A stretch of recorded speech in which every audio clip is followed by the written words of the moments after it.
4천년 이스라엘을 향한 하나님의 목적은 단지 이스라엘로 하여금 일꾼 삼으시는 것이 아니라 순종적인 종을 삼으시는 것이 아니라 예수님을 향한 열정에 사로잡힌 연인 삼으시는 것입니다. 4천년 이스라엘 스토리를 성경은 한마디로 요약한다고 제가 설명드렸습니다. 나는 너의 하나님이요 너는 내 백성이라. 저희가 이제 이전 강의에서 어떻게 아브라함의 언약을 비롯해서 출애굽의 스토리, 그 다음에 성막과 또 옛 언약, 이스라엘의 번제와 희생 제사를 통한 하나님의 목적, 하나님의 원띵이 과연 이것인지 저희가 함께 살펴봤습니다. 저희가 이제 이번 강의에서 계속해서 이 진리가 이스라엘을 향한 하나님의 최대의 목적인지를 살펴볼 계획인데, 먼저 하나님과 이스라엘의 이 갈등이 예레미야 7장에서 우리가 보았던 이 갈등이 결국에는 하나님과 이스라엘의 갈라짐으로 이어지게 됩니다. 이제 이게 호세아서 1장의 메시지인데, 이 하나님과 이스라엘의 갈라짐은 다르게 표현하면 영적인 이혼이라고 우리가 말할 수 있습니다. 근데 이 하나님과 이스라엘의 이혼은 임시적인 이혼이지 영구적인 이혼은 아닙니다. 그래서 이사야 54장을 보게 되면 내가 잠시 너희를 떠났으나 라고 하나님께서 표현하십니다. 근데 중요한 것은 무엇이냐면 이 예레미야 7장의 하나님의 호소가 이스라엘에게 들리지 않냐고 결국에 하나님과 이스라엘이 갈라지게 되는데, 이제 이것이 이제 바벨론 감정기, 하나님의 심판으로 이제 표현이 되는데, 이 하나님과 이스라엘의 갈라진 분리됨의 극치가 무엇이냐? 하나님께서 그것을 뭐라고 표현하시냐? 호세아 1장 9절에 여호와께서 이르시되 그 이름을 로암미라 하라.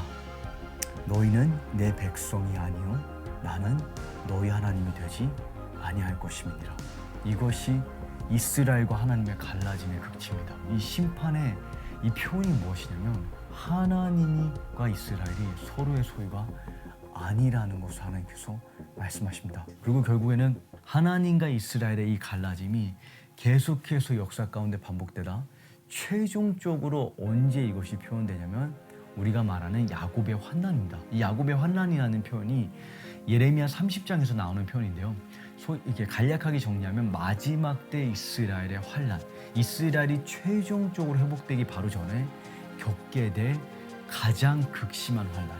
다니엘 12장과 마태복음 24장을 보게 되면 다니엘도 예수님도 이스라엘 역사 이전에도 없었고 앞으로도 없을 가장 극심한 환난의 때라고 우리가 말을 합니다.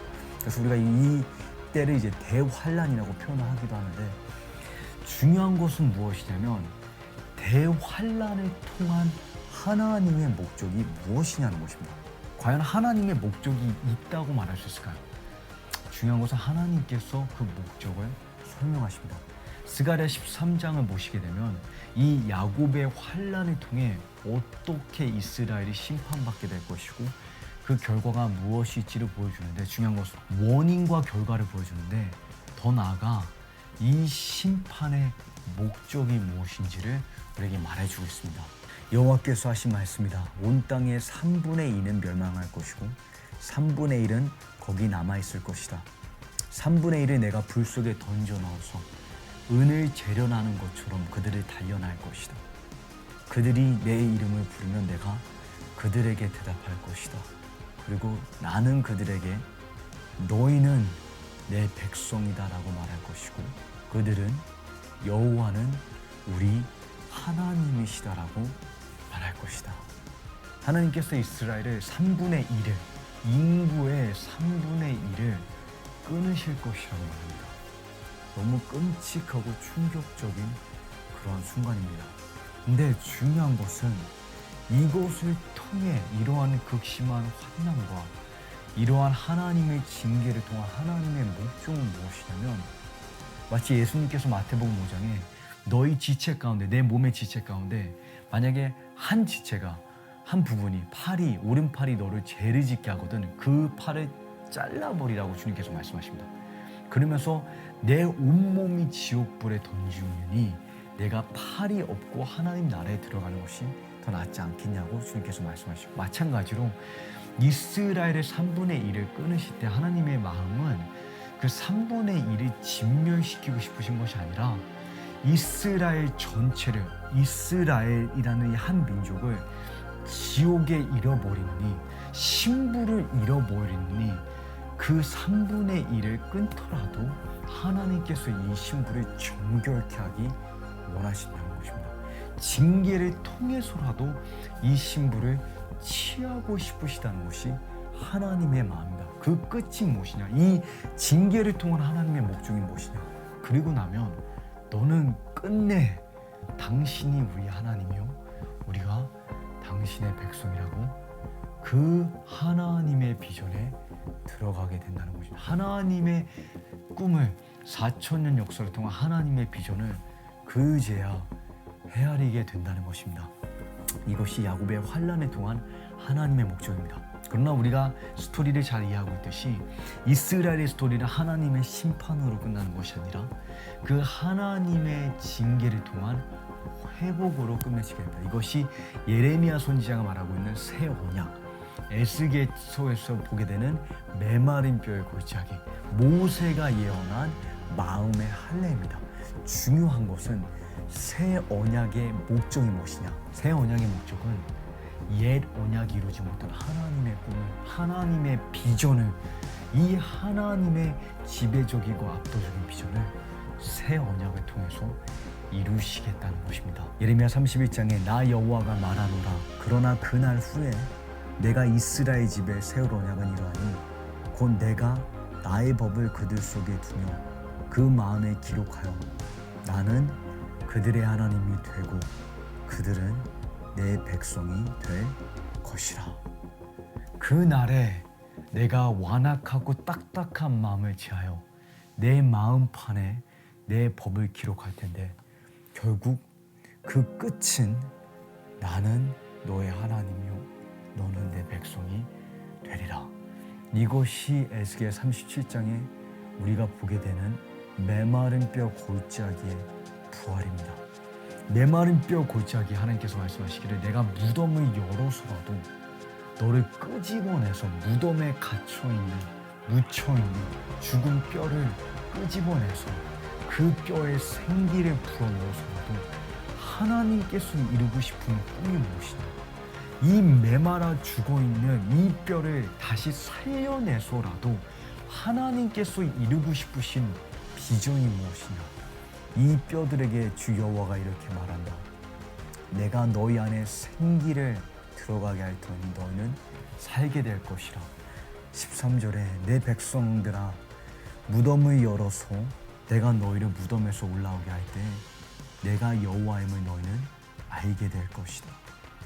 그들이 행한 자신들의 모든 타락한 행위에서 내가 그들을 구해내 그들을 깨끗하게 할 것이다. 그러면 그들은 내 백성이 되고 나는 그들의 하나님이 될 것이다. 새 언약의 목적은 옛 언약이 이루지 못한 4,000년의 이스라엘의 완악함이 그들의 깨어지고 부패함이 이루지 못한 이 하나님의 꿈을 이루는 것입니다. 그래서 이스라엘의 스토리를 보게 되면 하나님께서 이제 예수님의 재림하실 때 이스라엘을 회개케 하시고 회복하실 것인데 이스라엘의 이 스토리는 회복에서 천년왕국이라는 이 시기로 들어갑니다. 천년왕국이라는 이 주제는 굉장히 광범위한 주제인데 성경에 굉장히 많은 본문들이 이 주제에 대해서 이제 다루고 있습니다. 근데 이제 특별히 요한계시록 20장에서 우리가 이제 천년이라는 이 개념을 이제 갖게 되는데요. 천년 동안 성도들이 예수님과 함께 물질적으로 전 세계를 다스리고 통치하면서 전 세계 모든 나라에 그리고 모든 영역에 하나님의 나라를 세워 나아가는 그 시기입니다. 그러니까 예수님께서 재림하신 그때부터 영원한 세계로 전환하는 때까지의 이 기간, 이것이 이제 천년왕국인데 이 때가 바로 유대인들이 기다리고 기다렸던 메시아의 시대입니다. 예수님의 초림 때에 유대인들이 기대했던 바로 메시아 시대가 이제 천년왕국, 예수님의 재림 때 이제 펼쳐지게 되는데 중요한 것은 무엇이냐면 이 천년왕국을 통한 하나님의 목적, 하나님의 끝, 하나님께서 무엇을 이루고자 하시냐는 것입니다. 하나님께서 천년 왕국의 이 기간을 통해 이루고자 하시는 것이 무엇이냐? 나 여호와가 말하노라. 내가 시온에 돌아왔은즉 예루살렘 가운데 거하리니 예루살렘은 진리의 성읍이라 일컫겠고 만군의 여호와의 산은 성산이라 일컫게 되리라. 하나님께서 예루살렘에 다시 돌아오시는 장면입니다. 이제 천년 왕국이 이때부터 시작되는데 7절 내가 내 백성을 동방에서부터 서방에서부터 권하여 8절 인도하여다가 예루살렘으로 다시 돌아오게 하리니 거하게 하리니 그들은 내 백성이 되고 나는 성실과 정의로 그들의 하나님이 되리라. 4,000년 동안 이스라엘이 이루지 못한 이 하나님의 꿈, 그들이 헤아리지 못한 이 하나님의 비전을 천년 왕국 때 하나님께서 이루어가기 시작하신다는 겁니다. 그리고 이제 스토리는 천년 왕국이 끝나고 나면 영원한 세계로 전환하게 됩니다. 이것이 요한계시록 21장 6,000년 인류 역사의 클라이맥스입니다. 6,000년이라는 이 긴 인류 역사를 통해 하나님께서 구속의 스토리를 통해서 이 복음을 통해 이루고자 하셨던 최종적인 그림이 무엇이냐? 내가 들으니 보좌에서 큰 음성이 나서 가로되 보라 하나님의 장막이 사람들과 함께 있음에 하나님이 저희와 함께 거하시리니 저희는 하나님의 백성이 되고 하나님은 친히 저희와 함께 계셔서 에덴 동산에서 시작된 이 하나님의 꿈이 성막과 성전을 통해서 임시적으로 펼쳐가신 이 하나님의 꿈이 그리고 교회를 통해서 확장해 가기 시작하신 이 하나님의 비전이 끝내 새 예루살렘에 하나님의 장막이 우리와 함께 있으니 그 끝이 무엇이냐? 그 최종적인 그림이 무엇이냐? 6,000년 인류 역사를 통한 하나님의 궁극적 목적이 무엇이냐? 4,000년 이스라엘의 스토리의 하나님의 최대 목적이 무엇이냐? 나는 너의 하나님이요 너는 내 백성이 되리라. 여러분 4,000년 이스라엘을 향한 하나님의 목적은 단지 이스라엘로 하여금 순종적인 종이 아니라 예수 그리스도를 아는 지식에 예수님을 향한 열정에 사로잡힌 압도된 매료된 지배당한 연인을 삼으시는 것입니다. 이것이 이스라엘 4,000년 역사의 하나님의 최대 목적입니다. 사로잡힌다는 표현은 이스라엘의 회복이 의미하는 바가 단순히 생존이 아니라는 것입니다.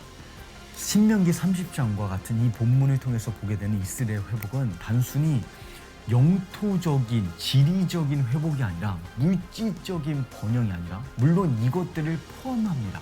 반드시 이스라엘의 회복은 지리적인 회복과 물질적인 회복 이 모든 것들을 포함해야만 합니다.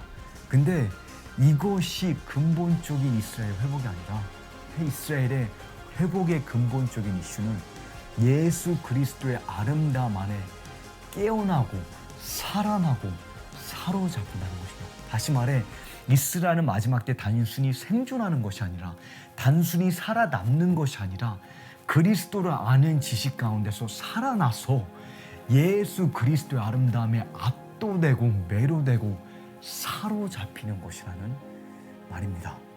즉 이스라엘의 회복은 반드시 첫 계명으로 끝맺혀야 합니다. 이것이 성경이 보여주고 있는 마지막 때 이스라엘의 회복, 거듭남의 참 의미이자 회복의 참 모습이자 이스라엘 스토리의 마지막 때 이스라엘 스토리의 최종적인 그림입니다. 저희가 이것을 다음 주 강의에서 함께 보기로 합니다. 회복, 이 성경이 보여주는 이스라엘 회복의 참 모습은 무엇인가?